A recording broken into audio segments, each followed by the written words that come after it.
Is it easier to gain strength by bulking than cutting, or can you gain strength while keeping your weight? Because I'm at a weight where I'm okay with it in my physique. I want to push big boy numbers. So here's the thing. At least it really depends. Like, if you're someone who is a regular size human being, what I mean by that, if you're like anywhere from 5'8" to like 5'11" or maybe 6 feet, like you're not like a smaller guy, but you're also not like a huge, like super tall guy. Some big numbers will never happen, bro. For me, like I've seen people, there's a guy in the Discord, his name's Special, and he's like squatting or he's like deadlifting like 500 pounds. And this guy's like 6'4". It's like, I'm probably never gonna squat or deadlift 500 plus pounds in my entire life ever. And that's totally okay. So if you want to push big boy numbers, like here's the thing. I can say from experience, it's not worth doing, bro. It's not worth doing to try and flex on everybody saying I can bench 350 pounds or I can squat this or whatever. And I just know this because I've tried to do these things, and in the past I actually did get to a point where my bench was pretty unreal. But even then, it's like, okay, it's an ego check. It doesn't do anything. I'd much rather be able to do, if I could do 30 pull-ups, that's more impressive than benching 250 or 350 for one rep. If I could do a muscle up, that's more impressive. If I could do the splits, that's more impressive. I could do a backflip, that's more impressive. That type of shit. Like, obviously doing a backflip's not like functional. You don't need to do that in day-to-day life, but like doing those types of things, you don't have to be a certain strength or weight or size to do them. It's either you can do it or you can't, right? Of course, if you can do 30 pull-ups, you're obviously strong, but to say you have to be a certain size or height or whatever to be able to do that, then that's not the truth. And yeah, I just realized this recently, bro. You don't need to do backflips. Horseshit. My entire life is a lie. As long as you can bench their mom, you're goddamn right. Also, what's going on, bro? But yeah, K-Tex, to try and answer your question as far as like is it easy to gain strength with gaining size or losing size? I would say you should not be looking to gain or lose size while gaining strength. You should just be looking to gain strength. And whatever the byproduct of that is, then that's what happens. Because for me, when I was at my strongest, I was actually close to my lightest. When I benched 350 for one rep, which is the greatest day of my life, I weighed 178. I weighed 178, bro. So I was pretty fucking shredded compared to now. Like right now, and if you think I'm shredded right now, dude, you have no idea, bro. I'm 200 pounds right now, and I cannot bench 300 pounds. There's no goddamn chance. How tall am I? I'm 6 feet exactly. Yeah, I weighed 178, bro. That's fucking tiny for how I am now. And I was the same height then. 6 feet exactly. I'll see if I can find the video. So that's 350. Well, what was the point of that? Why did I do this? Like, it was cool. Like, it was hype, and I got dapped up, and everyone was happy for me, but that shit doesn't do anything, right? Like, of course it's cool. Of course it's hype.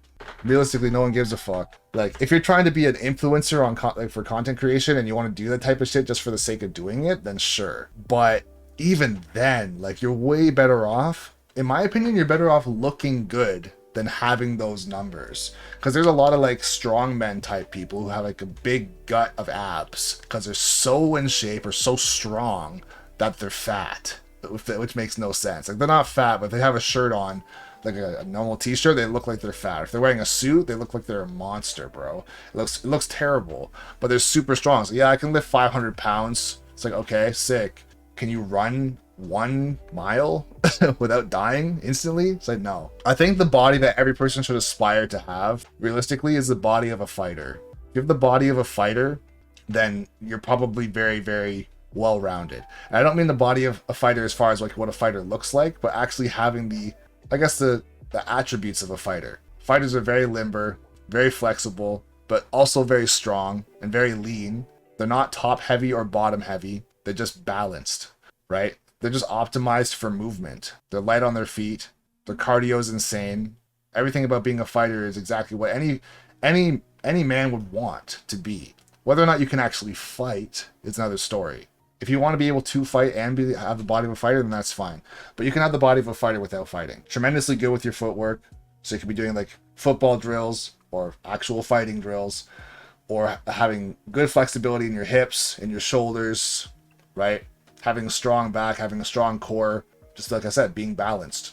That's what you should want to have. And of course, I can just say that, and you can be like, "No, I want to be a strong man. I want to have like, I want to be able to shoulder press 120s." It's like, okay, but why? If you get into a fight, or if you have to like run for your life, or I don't know, something bad happens to you in any sort of way, shoulder pressing 120 does fucking nothing, bro. You have to have cauliflower ear as well.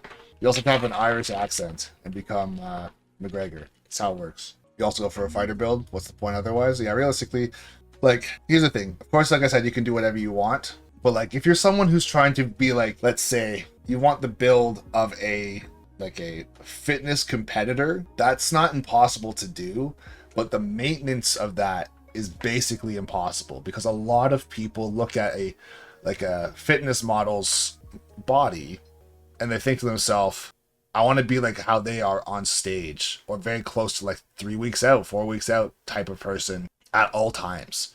It's like that. Even they don't look like that at all times. It's literally impossible. That's like what you're in a moment when you do stuff like that. And it's like, as soon as you take a sip of water, or have the tiniest bit of salt, or have the tiniest bit of any sort of food at all that shit disappears. So it's just not, it's not realistic. And there are a lot of, here's a crazy thing about bodybuilding, or like, not bodybuilding, being a fitness model. There's a lot of fitness models that are in tremendously good shape that are not strong, because the way that they work out is to be proportionate, and then they lose all of their water so they look good. That's about it. I'm not going to say that these people are weak, but they're definitely not like actually strong more often than not. If you see how some of these guys work out, it depends on the weight class as well too. But like the ideal like magazine fitness model, they're just average strength people, and then people go out of their way to say, the way to get to that level is I have to destroy myself in the gym. It's like, no, more often than not, the way you have to get to that level is tremendous discipline with your diet. Having some muscle to show is one thing, but you want to have tremendous discipline with your diet so that you actually can get ultra shredded and get that particular look. Because if you know anything about fitness modeling, it's only about how you look. They don't have a segment of a fitness model show where it's like, all right, everyone's going to start benching, so whoever wins this event, it goes towards points for your fitness modeling stage points or whatever. I don't know. They don't do that shit. It's not how it works at all. It's literally just how can you pose and how do you look. What brought up this conversation? I don't know. We kind of just started talking. We kind of just started free flowing it, you know? We kind of just started to talk. It was a question from K-Tax, just talking about like becoming getting certain strength, and should be trying to bulk up and gain strength, or like lose weight and gain strength, and which is easier or better. But yeah, ultimately, this is just my take on it. I can say, like, with regards to fitness, I wouldn't say that I've done everything, but I've tried a lot of different things as far as trying to gain weight or lose weight in certain ways. I've tried doing keto. I've tried doing tremendous amounts of fucking cardio. I've tried doing high intensity interval training, so doing like battle ropes or box jumps or plyometrics or hill sprints. I've done all that shit before. I've tried fasting. I've done all that.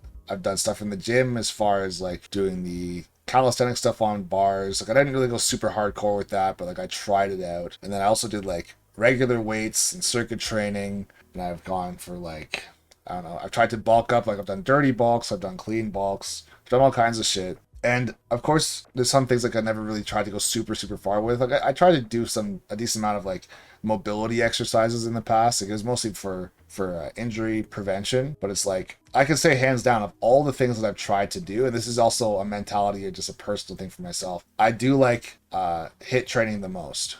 HIIT training and distance running the most. Don't get me wrong, I realistically now, when I go to the gym, I just do it for posture. That's basically it. I never want to be this guy who sits like this. Like, on camera, this probably doesn't look like that bad, but if I should be like this is how I want to be. Especially if someone like myself who sits in the chair almost all day, every day. I want to be in a position where I'm actually up and having good posture. So there's a lot of back, a lot of shoulders, a lot of shoulder mobility and stretching your chest out so you can actually have good posture as well. Versus, like, if we're playing games, and all I'm doing is sitting forward like this, like really rounded forward. If you don't correct that, that shit will fuck you up badly. And I'll say it's probably the majority of people in this chat as well have that issue where they do sit very far forward. And I'm not going to say that I don't. Like, when I play certain games, I still do this super hardcore, right? Yeah, everyone sits up straight. You goddamn right. Let's get it, yo. Honestly, once you get to a certain age in life, or you get to a certain point in life where you're not really playing sports and shit, like I said, besides being like having the body of a fighter, just maintenance for your life, nothing else really matters, right? if you're not trying to be a fitness model or something like that, then you obviously don't have to. But like, as far as like, if you're gonna do fitness for the sake of fitness at all, it should be for life. It should be for injury prevention, posture, stability, endurance. Those are the things that you want to have in your life, or as far as for how your body should operate, so that you're not just getting hurt for no reason. Or you are able to run if you have to run, or you're strong if you have to be strong. You're able to do whatever you need to do for whatever the situation calls for. That's my take on it, at least. I feel like there's really no reason to. I guess I can go the other way as well too. If you're someone who focuses on only flexibility and only stretching, but you're super weak and you have zero endurance, then I would also say that's bad. If you're someone who only runs and you're super weak and you have no like strength of any kind or coordination even, that's also bad. If you're someone who goes to the gym and all you do is lift as heavy as possible for everything, but you have zero flexibility and zero endurance, that's also bad. You want to have the Triforce of Fitness. Let's just call it that, guys. That's what you want to have. You want to have the Triforce of Fitness in order to succeed in life. Yes, we brought it all the way back to gaming. You love to see it. Started going on runs this summer. Definitely feel better overall. 100%, bro. Yeah, running is... Here's the thing. Running sucks ass at the start. But there's something very liberating about running, at least for me, when you get to a point where it's like, yo, I can do something that most people on earth can't do. And I don't mean run a little bit. I mean, you can run 5K, you can run 10K, whatever it is, without stopping, or actually quite fast. You just feel like a G. You know what I mean? It just feels cool to be like, this is almost like a superpower at some point that I just unlocked on my own. Because you can just do this now. One of the things that, like, I'll also talk about this too with regards to business and content creation or anything like that, even just making yourself a better person in general, is I do like the idea of being able to just set things up for yourself or start practicing or doing things for yourself that are free to start. You just decided to do it and you just got better and better at it. And it was free to do. Running is free to do. Stretching is free to do. Push-ups are free to do. A lot of these things, they don't cost any sort of money. You don't have to go to any special place to do them. I will say, at least with running, you do have to at least have decent weather, if not a treadmill, of something. Even then, if you really want to run in the blistering cold, which I've done, and it sucks ass, you still can do it. Yeah, even just going outside, honestly, just feeling the elements a little bit can make you feel a lot better too. Just being outside in general, especially since a lot of us have just been trapped inside, whether it's the pandemic or not, just the fact that in the culture of gaming, a lot of people just want to go outside when I could just not. That's the mantra for a lot of people. I go outside when I go to school. I go outside when I go to work. It's like, you didn't actually go outside though. You left your house to go inside somewhere else. Getting that sunlight. Even just being able to just not stare at screens all day. There's so many other things, so many other components in life that you need. And it sounds almost like, not like being a hippie of me, but kind of, where it's like, well, if you go outside, it'll change your entire outlook on everything, because it honestly will. It'll make you feel a lot better. Yeah, getting some fresh air, getting vitamin D from the sun. There's a lot of things that are very beneficial just from going outside. But even like I said, just getting a break from looking at screens, getting a break from focusing super hard, getting a break from sitting down, which sounds weird because sitting down is technically taking a break. More often than not, when you take a break from something, you don't stand up. Unless it's like homework. You're just like, yo, fuck this. let me just stand up and like not be here for a second. Fresh air is divine. Very divine indeed, bro. Speaking of divine, but not at all, it has been a very, very good chat. We've been basically talking for like an hour and a half or so. I really do appreciate you guys all coming through and hanging out. I do have to start coaching right now in like 5 minutes. So I'm going to switch over to that.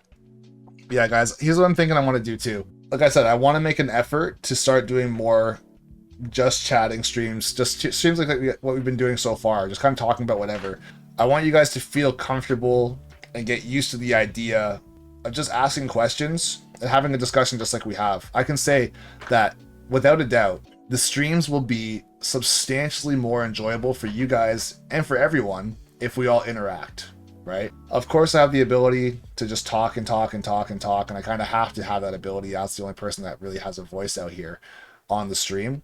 But it makes it so much more enjoyable for me and for everybody else too when you guys do ask questions. Even if it's just a question that it might have a short answer or it might be a simple question, it doesn't really matter. I'll always try and make the most of it, and it just makes it much more enjoyable. Like, even if you look at the chat, everyone's engaging, talking to each other, talking to me, right? Had a couple new faces come through, a couple new followers. Appreciate you guys coming through as well.